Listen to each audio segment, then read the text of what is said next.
이윽고 수업 시간이 끝난 걸 알리는 종이 울리자 담임 선생님은 아이들에게 나누어 주었던 백지들을 도로 거두어 말없이 교실을 나갔다. 아무런 선입견이 없음을 보여주려는 듯 누구에게도 눈길 한번 주지 않았다. 나는 은근히 기대하면서 결과가 나오기를 기다렸다. 내가 교무실로 불려간 사이에 석대가 아이들을 상대로 어떤 짓을 했는지 몰라도 이번만은 그의 모든 죄상이 낱낱이 드러날 줄 나는 굳게 믿었다. 우리들이 그 무기명 고발장을 다 읽고 오느라 그랬는지 다음 시간에 선생님은 한 10분쯤 늦게 교실로 들어왔다. 그러나 내 기대와는 달리 선생님은 자신이 읽은 것에 대해서는 한마디도 내비치지 않고 바로 수업에 들어갔다. 다음 시간도 그 다음 시간도 마찬가지였다. 선생님은 마치 아무 일도 없었던 것처럼 수업만 해나갈 뿐이었다. 수업 중 이따금 나와 눈길이 마주칠 때도 있었으나 그때조차도 특별한 조짐은 느낄 수 없었다. 그러다가 종례까지 끝난 뒤에야 비로소 담임 선생님은 나를 불렀다. 그때 나는 이미 까닭 모를 불안감에 두어 시간이나 시달린 뒤였다. 처음 아이들로부터 자신이 없는 동안 교실에서 일어난 일을 들을 때만 해도 석대의 얼굴은 드러나게 어두웠다. 셋째, 넷째 시간만 해도 여전히 풀이 죽어 있었는데 점심시간이 지나자 갑자기 달라졌다. 전처럼 오만하고 자신에 찬 태도로 되돌아가 이따금씩 내게 가엾다는 듯한 눈길을 보내는 것이었다. 내가 까닭 모를 불안감에 시달리기 시작한 것은 바로 그 때문이었다. 우선 이걸 봐라. 내가 쭈뼛거리며 교무실로 들어서자 담임 선생님은 먼저 그 무기명 고발장 뭉치부터 내게 내밀었다. 나는 떨리는 손으로 그걸 받아 하나씩 들춰보았다. 담임 선생님의 거듭된 당부에도 불구하고 절반은 백지였는데 놀라운 것은 무언가가 쓰여진 그 나머지 절반의 내용이었다. 정확히 32장 중에 15장이 나의 이런저런 잘못을 들추고 있었다. 등 하굣길에서의 군것질, 만화가게 출입 같은 것에서 교문 아닌 뒤쪽 철조망으로 학교를 빠져나간 것이며 나무의 오이밭에서 대나무 지주를 걷어찬 것, 다리 밑에 묶어둔 말 엉덩이에서 말총 뺀 것 등등 그 시절 저지를 법한 자잘구레한 비행들이 내 기억 속보다 더 가지런하게 거기 나열되어 있는 것이었다. 담임 선생님이 서울의 선생님들보다 추레하고 멍청하다고 한 말을 몇 배나 튀겨 적어 놓았는가 하면 이웃집에 사는 윤이라는 6학년 여자아이와 몇 번 놀았던 걸 상스러운 말로 일러 바치고 있기도 했다. 읽기를 마친 나는 억울하거나 분하기보다는 깊이 모를 허탈감에 빠져들었다. 아니 무언가 단단하고 높은 벽이 코앞을 콱 막아선 듯해서 그저 아뜩하고 막막했다. 담임 선생님의 조용조용한 목소리가 멀리 하늘 위에서 뿌려지는 것처럼 그런 내 귓전을 맴돌았다. 짐작은 간다. 모든 게 마음에 차지 않겠지. 서울식과는 많이 다를 거야. 특히 엄석대가 반장으로서 하는 일은 어떻게 보면 못돼먹고 거칠기도 하겠지. 하지만 그게 바로 이곳의 방식이다. 자치회가 있고 모든 게 토론과 투표에 의해 결정이 되고 반장은 다만 심부름꾼일 그런 학교도 있다는 걸 나도 안다. 아니 서울 아이들 같이 모두가 똘똘하면 오히려 학급은 그렇게 운영되는 게 마땅하겠지. 그러나 거기서 좋았다고 그게 어디든 그대로 되는 건 아니다. 이곳은 이곳의 방식이 있고 너는 먼저 거기에 적응할 필요가 있어. 서울에서의 방식이 무조건 옳고 이곳은 무조건 틀렸다는 식의 방식은 버려야 해. 굳이 그게 옳다고 고집하고 싶다면 너의 태도라도 바꿔라. 너의 편이 되어주지 않는다고 반 아이들 모두와 싸우려 하거나 외톨이로 빙빙 겉돌아서는 안 돼. 봤지? 오늘 반 아이들 중 너 편은 하나도 없었어. 내가 꼭 석대를 반장 자리에서 쫓아내고 우리 반을 서울에서 네가 있던 반처럼 만들고 싶었다면 먼저 그 아이들을 너 편으로 만들었어야지. 석대가 이미 그 아이들을 휘어잡고 있어서 어찌해 볼 수가 없었다고 말할지도 모르겠지만 그래도 너는 나에게 달려오기 전에 아이들부터 먼저 내 편으로 돌려놨어야 했어. 그게 안 되니까 내게 왔다고 할지 모르지만 그리고 아이들이 어리석으니까 선생인 내가 고쳐놓아야 한다고 생각할지 모르지만 그건 틀렸어. 설령 너가 옳다 하더라도 나는 반 아이들 모두의 지지를 받고 있는 석대를 지지할 수밖에 없다. 너가 반드시 그러리라 믿고 있는 것처럼 아이들의 그 지지라는 것이 실상은 석대의 위협이나 속임수에 넘어간 거짓된 것일지라도 마찬가지야. 나는 어쨌든 아이들을 그렇게 만든 석대의 힘을 존중하지 않을 수 없어. 지금껏 흐트러짐 없이 잘 돼 나가던 우리 반을 막연한 기대만으로는 흩어버릴 수 없기 때문이지. 게다가 어쨌거나 석대는 전 학년 중에서 가장 공부 잘하고 통솔력 있는 모범적인 반장이다. 무턱대고 비뚤어진 눈으로만 보지 말고 그의 장점도 인정할 줄 알아야 한다. 그리고 무엇보다도 그 아이들 속으로 들어가 그들과 함께 새로 시작해 보아라. 석대와 경쟁하고 싶다면 정당하게 경쟁해라. 알았니? 담임 선생님의 말은 곧 끝날 것 같으면서도 한참이나 이어졌다. 만약 그가 소리 높여 꾸짖었다라면 아마도 나는 어떻게든 맞서 달리 주장하려 들었을 것이다. 아니 성난 얼굴이었거나 조금이라도 나를 미워하는 기색이 있었더라도 그렇게 조용히 듣고 앉아 있지만은 않았을 것이다. 그러나 자신의 감정을 억누르고 나를 이해하려 애쓰는 듯한 그 목소리와 진정으로 나를 염려하는 듯한 그의 눈길은 내게서 그런 기력마저 빼앗아 버렸다. 나는 넉나간 사람처럼 한참을 더 무정하고 성의 없는 담임 선생님의 이상한 논리를 들으며 앉아 있다가 이윽고 쥐어짜다만 빨래 같은 몸과 마음이 되어서 거기서 풀려났다. 만약 싸움이란 게 공격 정신이나 적극적인 방어만으로 승패가 결정된다면 석대와의 싸움은 그날로 끝이었다.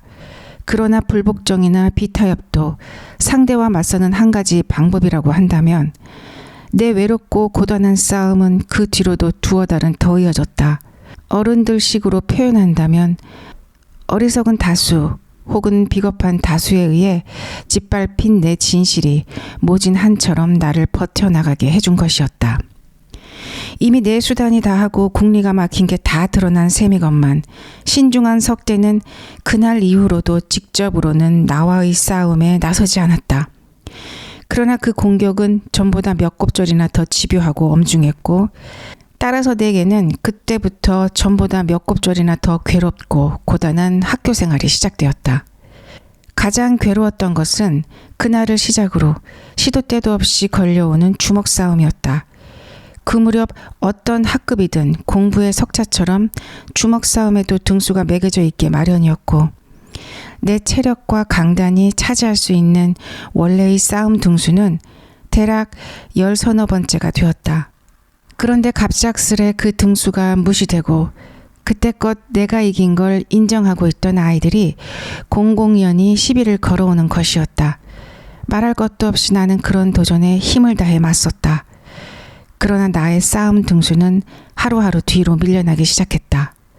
힘이로든 강단으로든 분명히 이겨낼 수 있는 상대인데도 막상 싸움이 붙으면 결과는 나의 참패로 끝났다. 전 같으면 울거나 달아남으로써 진 것을 인정할 녀석들이 무엇을 믿는지 끝까지 버텨냈고 떼지어 둘러서서 일방적으로 그 녀석만 응원하는 아이들은 은근히 내 길을 죽여놓았다. 흙바닥에서 엉겨붙게 되면 나는 어느새 알지 못할 손길의 도움에 밀려 밑에 깔려버리기 일쑤였다. 라이터 사건이 있고 나서 한 달도 채 되기 전에 나는 반에서 아주 제쳐놓은 조무래기 몇 명을 빼놓고는 싸움에서 꼴찌나 다름없게 되어버렸다. 그 다음으로 괴로운 것은 친구 문제였다. 벌써 전학 온 지 한 학기가 지났건만 나는 그때까지 단 한 사람의 친구도 만들 수 없었다. 라이터 사건이 있기 전만 해도 내가 애써 다가가면 마지못해 놀아주는 친구들이 있었고 우리 집까지 따라와준 아이들도 그럭저럭 5-6명은 되었다. 그러나 그 사건 후로는 학교에서뿐만 아니라 동네에서조차 나와 어울리려는 반 아이들이 없었다. 그전이 따돌림과는 견딜 수도 없을 만큼 철저한 소외였다. 오늘날처럼 시설 좋은 어린이 놀이터도 없고 혼자서도 견뎌낼 수 있는 텔레비전이나 전자우럭은커녕 마땅한 읽을 거리나 장난감마저 흔치 않던 그 시절에 친구가 없다는 것은 하나의 큰 형벌이었다. 그 무렵의 학교에서의 점심시간이나 수업 전과 방과 후의 놀이시간을 떠올리면 지금도 가슴이 서늘해진다. 그 어떤 놀이에도 끼지 못한 나는 교실 창가나 운동장 구석 그늘진 곳에 붙어서서 아이들이 패를 갈라 뛰노는 걸 물끄러미 바라보는 게 고작이었다.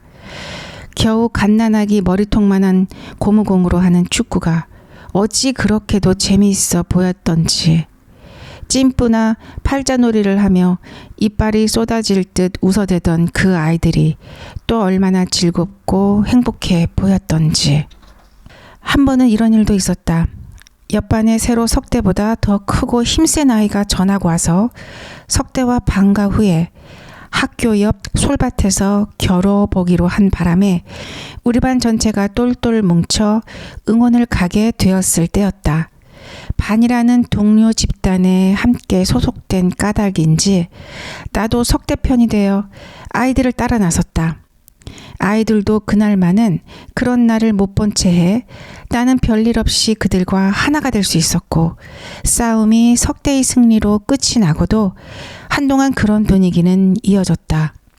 개선한 영웅을 맞아들이듯 석대를 둘러싼 아이들 중에 하나가 힘든 싸움으로 땀에 젖고 흙투성이가 된 석대를 위해 가까운 냇가로 몇 감으로 갈 것을 제안하고, 아이들도 일제히 찬성해 나도 슬그머니 끼어들었다.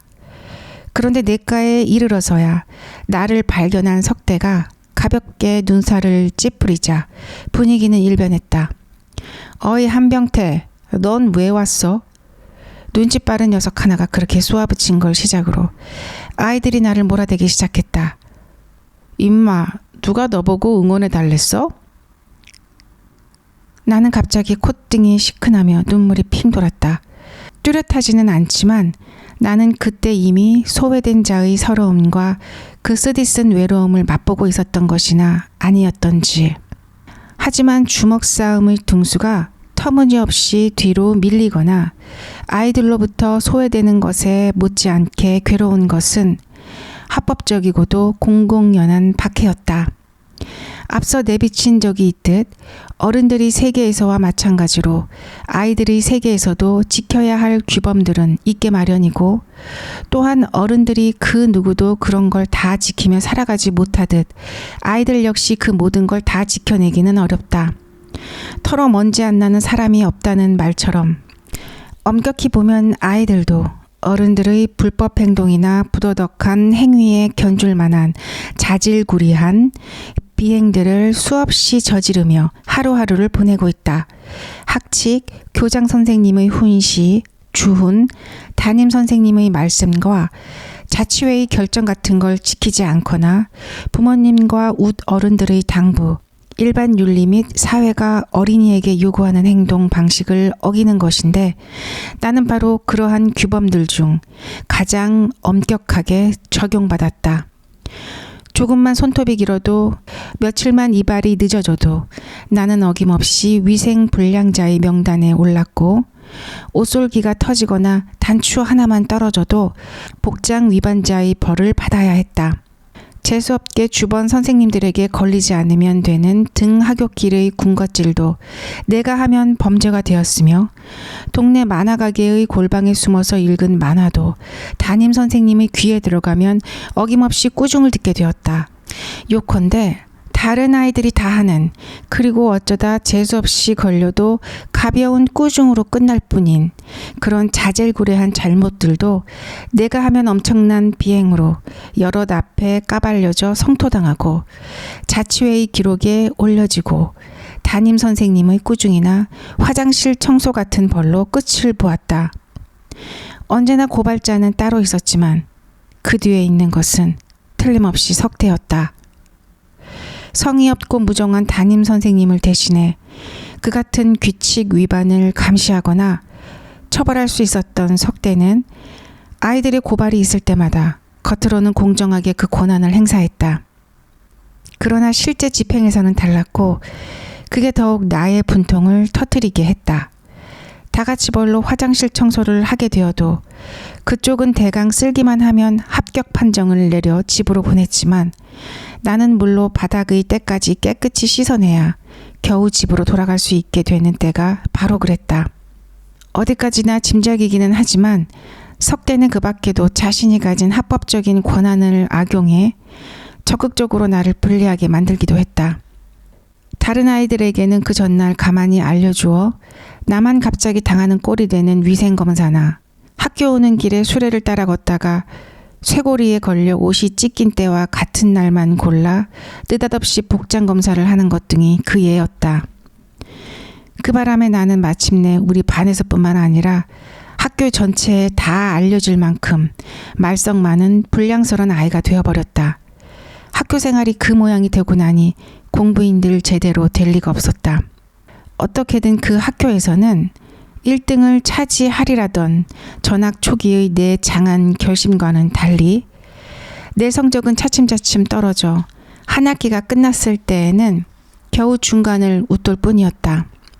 담임 선생님에 대한 기대를 아예 거둬들인 뒤 나는 먼저 아버지에게 내가 빠져있는 외롭고 힘든 싸움을 털어놓고 도움을 구했다. 그러나 무력감으로 전 같지 않게 비뚤어져 있던 아버지는 무정하고 성의 없는 담임 선생님과 크게 다르지 않았다. 못난 자식, 누구 일을 누구더러 해달라는 거야? 힘이 모자르면 돌도 있고 막대기도 있잖아. 그보다 공부부터 이겨놓고 봐. 그래도 아이들이 안 따르나.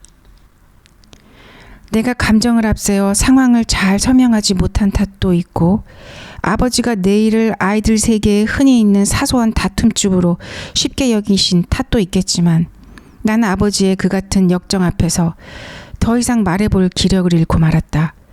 그래도 어머니는 나를 이해하려고 애를 썼다. 곁에서 듣고 있다가 아버지를 매섭게 몰아붙인 어머니는 이어 내게 여러 가지 가만 묻더니 다음날 새벽같이 학교로 달려갔다. 나는 그런 어머니에게 다시 은근히 기대를 걸어보았지만 결국은 부질없는 짓이었다. 너는 애가 왜 그렇게 좀스럽고 셈이 많니? 그리고 공부는 또 그게 뭐야? 도대체 너 왜 그래? 거기에다 엄마한테 거짓말까지 하고 오늘 내 담임 선생님도 만나 2시간이나 이야기했다. 엄석댄가 하는 걔도 만나봤지. 순하면서도 아이답지 않게 속이 트인 애더구나.